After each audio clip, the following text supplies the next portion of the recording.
There are three hurdles to cross if you want to acquire B2B buyers.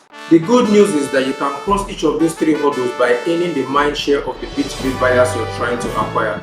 The bad news is that most B2B SaaS companies don't think about mind share or prioritize it when they are designing their marketing and sales programs.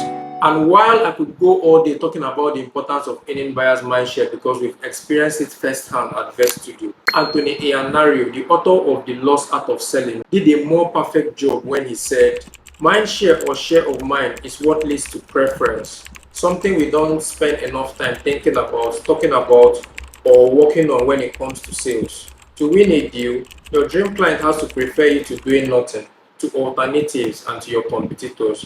So there you have it. You must get B2B buyers to prefer you to doing nothing, to alternatives or competitors in your niche. And all of that, as Ianari rightly said, is possible if you've earned those buyers' mind share. But how do you measure or gauge that you've earned the mind share of your prospective customers?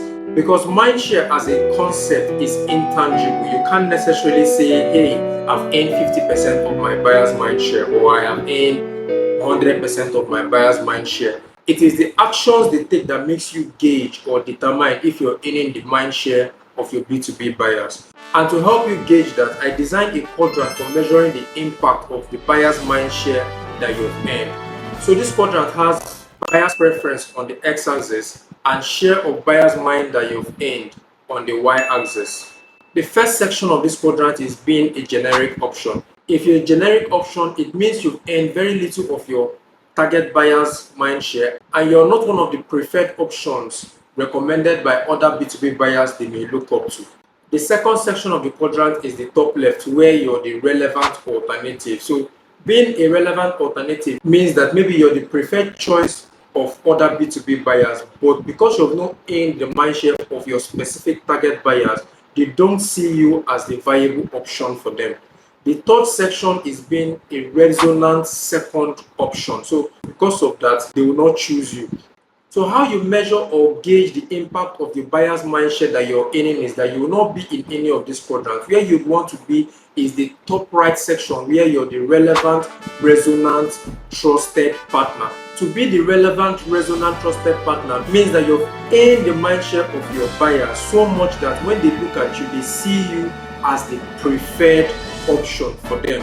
The icing on the cake for being in the top right quadrant is that this is where prospective and existing customers naturally gravitate to.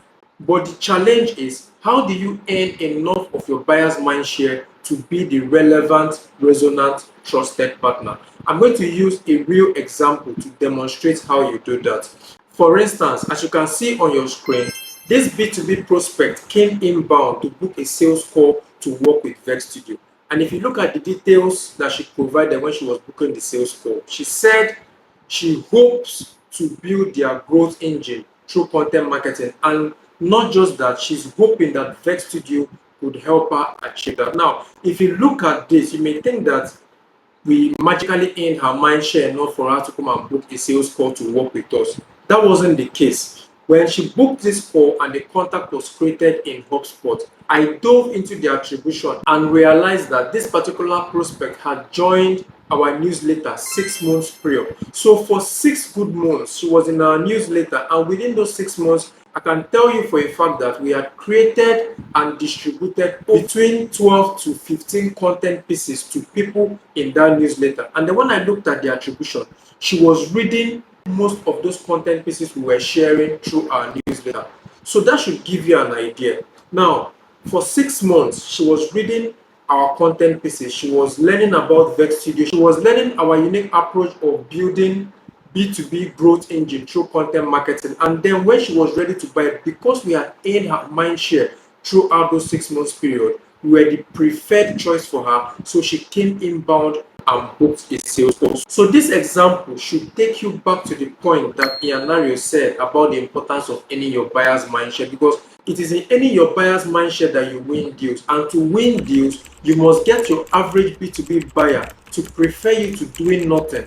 Because in this case, this prospect of ours would have decided not to do anything about the way they were already building their organic growth engine. It's possible too that she would have opted for other alternatives, and it's also possible too that she would have preferred to go with one of our competitors, but she didn't. I can tell you for a fact that all those content pieces she was consuming while she was in our newsletter contributed a lot in her booking a sales call to work with us. So there you have it.